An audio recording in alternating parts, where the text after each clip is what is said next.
अष्टम वार्षिक सम्मेलन परिप्रेक्षी रे ओपीटीसीएल श्रमिक कर्मचारी संघ सांप्रतिक ओईआरएस टारिफ ऑर्डर उपरे गंभीर चिंता प्रकाश करी कहिछि जे मानव शक्ति फ्रीज भली निर्देशनामा कर्मचारी एवं सिस्टम दक्षता उभय को प्रतिकूल भाव में प्रभावित करिपारे। संघ आलोकपात करिछि जे ओपीटीसीएल पूर्वरु प्राय 50% कर्मचारी सहित कार्य करुछि एवं आहुरी कटकणा कार्यभार एवं सुरक्षा विपद वृद्धि करिबो। यह पदनीतिर स्थिरता को मध्य प्रतिपादित कला। एनई 7 दरमा स्तर उच्छेद एवं तुरंत कैडर पुनर्गठन दाबी करुछि। प्रमुख दाबीगुड़िक मध्य कार्यनिर्वाही पदवी को विभागीय पदोन्नत पई लाइसेंस शर्तावली उच्छेद एवं खाली पदवी अनुपस्थित समय स्केल दरमा अंतर्भुक्त।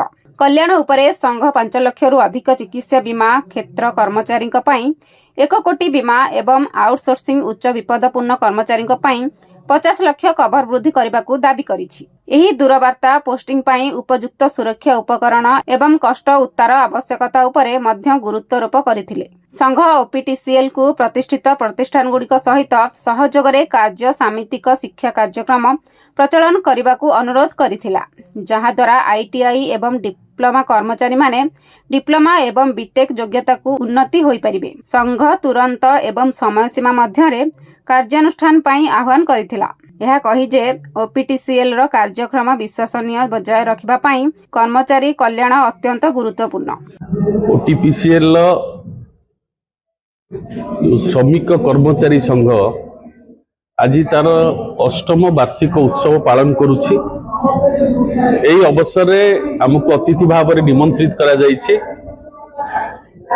तो श्रमिक कर्मचारी संघर विभिन्न दाबी रही से दाबी गुड़िक उपयुक्त फोरम रे उपस्थापित करिया पई बोध हुए आम मान को एठी डकाई। तो जहाँ मु शुणुली जो ओपीटीसीएल श्रमिक कर्मचारी माने अछंती से माने समस्ते शिक्षित, से माने आईटीआई पोस्ट रे थिबा बेले प्राय समस्त जहाँ बुझुली समस्ते जड़े जड़े डिप्लोमा इंजीनियर एवं डिग्री इंजीनियर मध्य अछंती जो माने आईटीआई पोस्ट रे टेक्नीशियन भाव में ओपीटीसीएल अधीन रे काम करछंती। तांकर प्रमुख दाबी गुड़िक भितर मात्र 3टी दाबी आपण मानक आगे उपस्थापन करुचे। प्रथम दाबी हैला तांकर जो 3300 ग्रेड पे अच्छी से ग्रेड पे को प्रत्याहार करिबा एवं द्वितीय कथा हला जो केडर रिस्ट्रक्चरिंग चली ताकू तुरंत कार्यकारी कराइबा एवं तृतीय कथा होची जो माने नॉन एग्जीक्यूटिव अछंती नॉन एग्जीक्यूटिव रु एग्जीक्यूटिव को प्रमोशन पाई विहित पदक्षेप ग्रहण करिबा।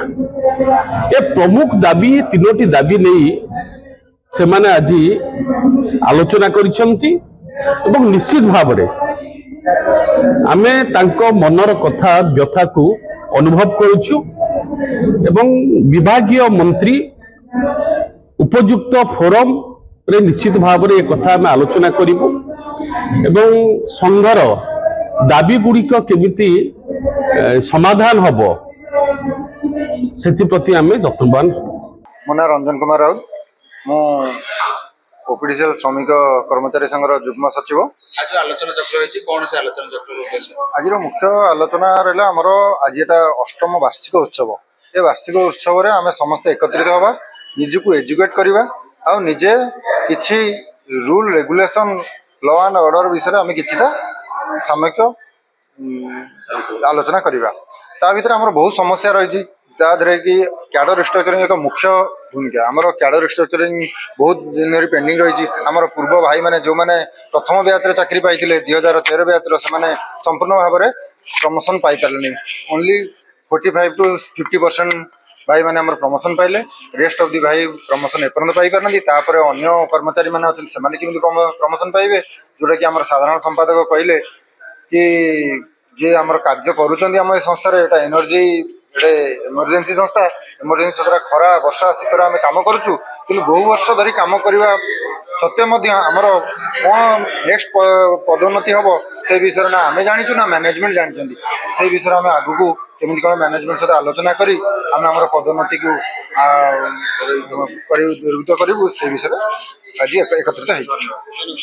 वीरेंद्र प्रताप राय, जनरल सेक्रेटरी ओपीडीसीएल श्रमिक कर्मचारी संघ। कौन आज प्रोग्राम आज आमर वार्षिक उत्सव अष्टम वार्षिक उत्सव आमर जो संघर आज ये अनुष्ठित होती तत्सहित आमर जेहेतु आमर ओडिया पक्ष चली आम कला संस्कृति भरा ओडिशा राज्य रे आमर ओडिया पक्ष मध्य पालन होची एवं आमर सांगठनिक कार्य सहित आमर आगामी वर्ष पई आमर कोन आमर सब रास्ता आमे तैयारी करिवो आमे केमिति ए जो वर्तमान जो सिस्टम चली आजिका डेट रे ओपीडीसीएल ओईआरसी रो परमिशन नहीं, लोक रिक्रुटमेंट हेबे नहीं।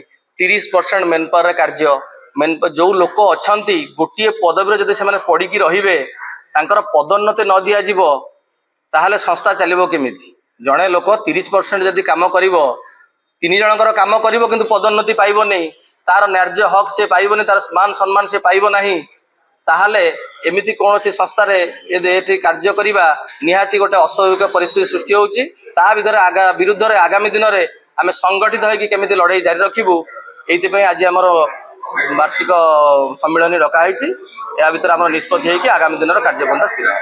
Bhubaneswar Devendra Parida report news plus Odia.